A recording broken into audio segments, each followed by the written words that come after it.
Dans un communiqué, la Commission nationale des droits de l'homme CNDH exprime sa profonde tristesse suite au conflit tragique survenu le 14 mars 2025 dans le village de Mandakaou, situé dans la province du Logone occidental, qui a entraîné la mort de 42 personnes et fait 6 blessés. Selon le communiqué, ce triste événement qui vient mettre à mal la cohabitation pacifique, le vivre ensemble et l'unité nationale interpelle à plus d'un titre la Commission nationale des droits de l'homme.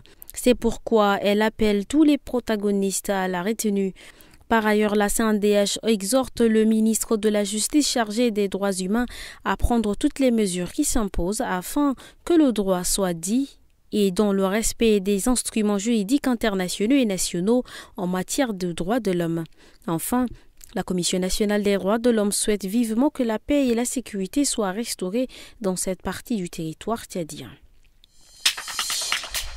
Le Tchad a remporté une victoire éclatante lors du concours international de l'entrepreneuriat organisé par le CONFEJES, Conférence des ministres de la jeunesse et des sports des pays francophones, qui s'est tenue en marge du sommet des ministres de la jeunesse et des sports des pays francophones à Rabat au Maroc du 13 au 17 mai 2025.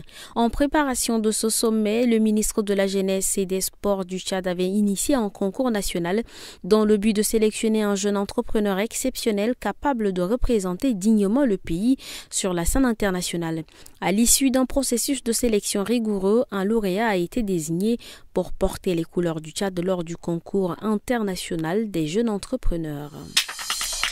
En visite officielle au Cameroun, le ministre tchadien des Postes et de l'économie numérique, Dr Boucar Michel, a renégocié les accords avec Camtel pour garantir la connectivité au Tchad et la rendre plus accessible.